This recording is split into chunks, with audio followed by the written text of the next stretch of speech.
Hey, Fungeon Master here. I'd like to talk about this thing that's happening right now where PETA has asked the people at Games Workshop to stop depicting their models with fur. I'm sure you've seen an article. If you watch this channel, I do a lot of 40K videos, and so I'm going to throw in my 2 cents here and sort of address this thing.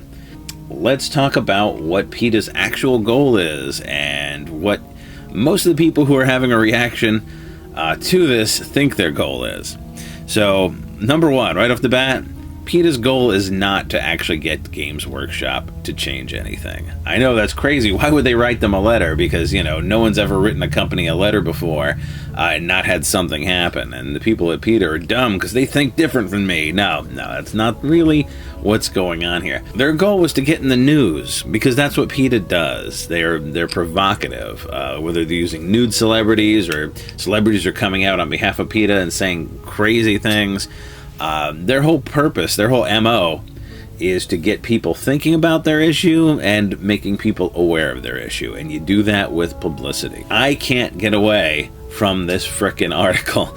Every group I'm in, if it's remotely miniatures related, has 1 million people posting this article about how they wrote a letter to Games Workshop, and now there's 1 million reactions to it. So aside from being in the news, and you're saying, well, how does that work? How does this make people more aware of their cause?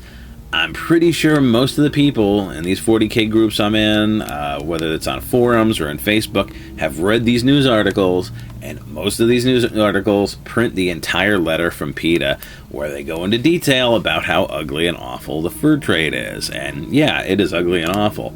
Now, I don't know how many of you were already aware of that. Probably a lot of you. But let's say 1 in 10 40K players are not aware of how ugly and awful the fur trade is. Well, now they are. So, mission accomplished for PETA. Succeeded in their goal in getting that message out there. What people seem to think PETA's goal is to change the way Games Workshop does business. Folks, that is sort of the vehicle. So if you thought that what PETA's goal is to actually get this company that makes plastic miniatures to change the way they make their plastic miniatures, well, I'm sorry, but you've been trolled. I mean, I think in a perfect world, if PETA could have their perfect world, sure, they wouldn't have any depictions of fur on anything ever. A lot of the criticisms I see are, well, don't they know that no fur is actually being used? Of course, that's why they asked them to stop depicting their models with fur, not to stop using fur in the manufacturing of their models. Another criticism I see is, well, the Chaos Space Marines have human skin and human faces hanging from their armor. That's true, but for one, that's not PETA's axe to grind. They're not about you. They're not a human rights group, for one. They're about animal cruelty, you know, and no non-profit is going to be very successful if their purpose is too broad. And number two, there isn't a human face industry out there. As far as I know, nobody's selling human faces. It hasn't been normalized. So I think we know that's, you know, part of the dark fantasy of the setting.